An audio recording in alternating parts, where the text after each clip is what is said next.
Hello, I'm Doug, and this is the Taste and Sensibility channel. And today we are about to dive into day 19 of the 2019 Whiskey Advent Calendar that I've been moving along and tasting blind every day and posting the results, whether they're favorable or unfavorable. So I have to break into one of these big holes that might show you the label, so I gotta be careful and look only enough to get the bottle out and not look in case it's facing up. Okay, that's holes coming along. So there's lots of YouTubers doing advent calendars this year.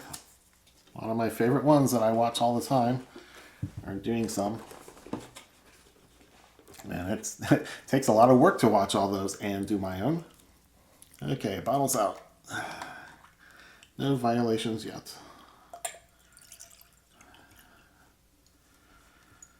Nice color. I like it. Ooh. So it's now in the little lens hood where I can't see anything.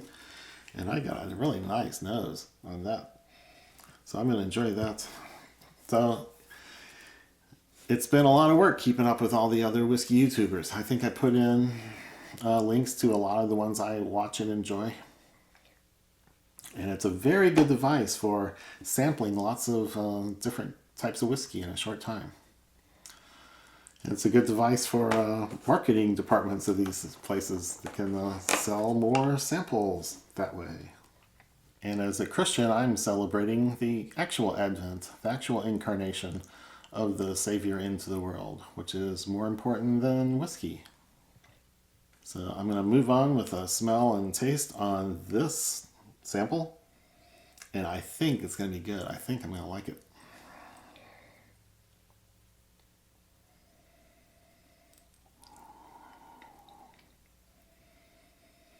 It smells old, it smells funkier, it smells like there might be some peat in there.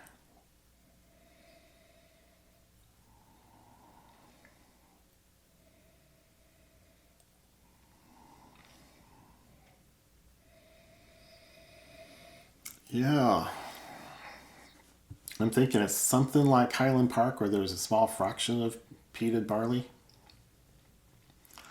Or maybe Talisker has a real small fraction, but I'm not getting the Talisker vibe. We've had Talisker 10 in this set already, so I don't think it's that one.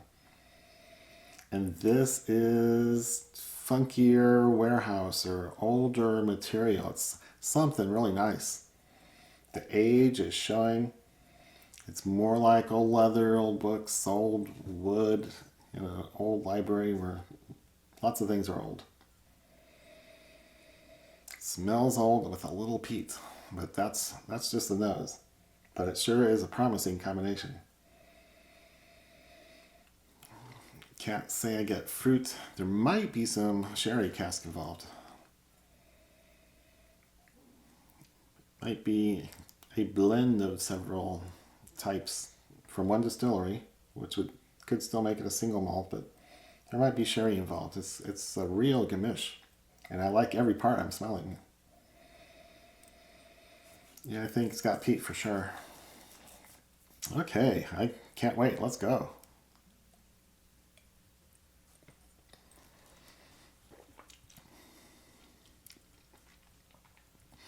Wow, strong, like 46 to 50 ABV.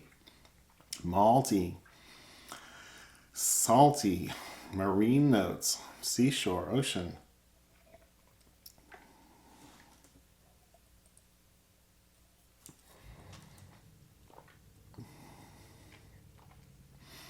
The peat that I'm tasting has some Isla character. It tastes like the same, usually ashy campfire sort of thing.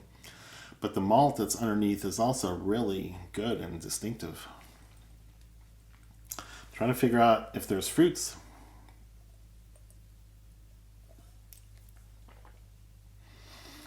And if the fruits are just from the spirit, or if they're influenced by some sort of cask maturation or finishing. Wow, that's complicated.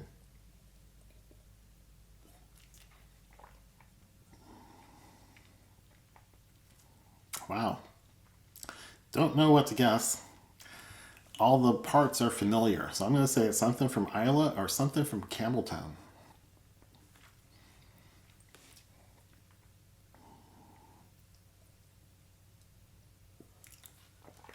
Character of the peat would be about like this in either place. It's not as fully peated as like a Lafroig 10 or an Ardbeg 10. It's less than that. Only some of the barley is malted, is peated.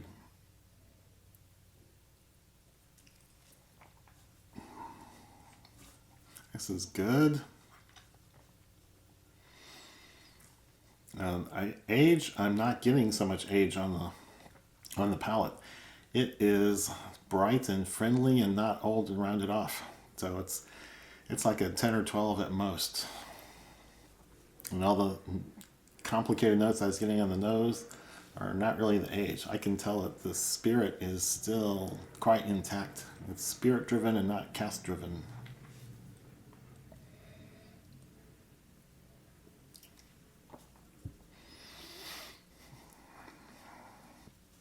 So, just based on what's here in this glass, I would guess Kalila 12, except we've had that one in this set already. So, some other Islay at a 10, 12-year age, or some Campbellton like a Hazelburn or a Springbank. It's hard to picture them putting in Springbank, and I think there's more peat in this than there is in the regular Springbanks. And this would be compatible with a long row. Maybe a little less peat than I usually get in long rows. So that's my guess.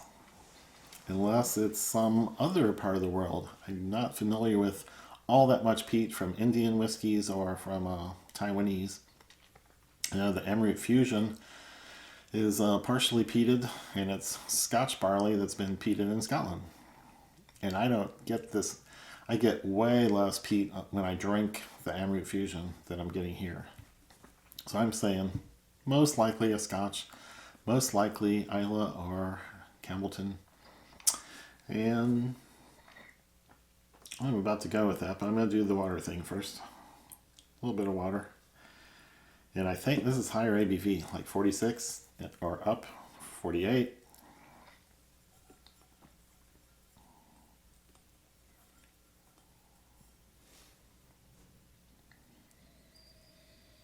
I'm glad I'm not doing another one after this because the peat's going to wreck me for a while for tasting and smelling.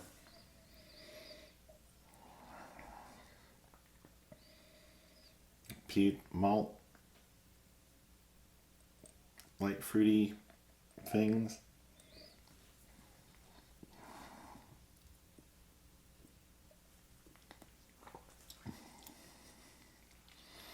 Malty, salty. Peat seems a little more reserved, a little more subtle. But I'm sticking with my guesses.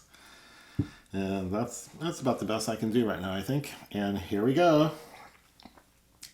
The Balvenie 14-year-old, the Week of Peat, single malt Scotch whiskey, 48.3% ABV. So I think this is the most recent release of the Balvenie's Peat Week. I had their 2003 release. It was really good. They do their own peating. They do their own malting and peating for a week and just run that through their stills for 1 week out of the year is the gimmick here for their Peat Week. And this is the name of the latest one that came out in 2019. So there's been lots of reviews and they all liked it. So they tricked me. This is a distillery that generally does unpeated malt. And they either got some Islay malt that was already peated, or they got some peat and smoked it themselves. I think Balvenie's known for doing their own malting. Or I'm all confused and mixed up. But this is a great combination. I haven't tasted this. And I wanted to buy a bottle. Now I think I'll have to buy a bottle. So people that think that Lafroig or Ardbeg are too peaty might go for this. It might be 60 or 70% of that peat level. So this is a recommend, and I might be going out to look for it. So that's a good one. And I'm seeing there's about 6 days left. So come back for these last few days that are every day and up to the 24th of December this year. And Merry Christmas.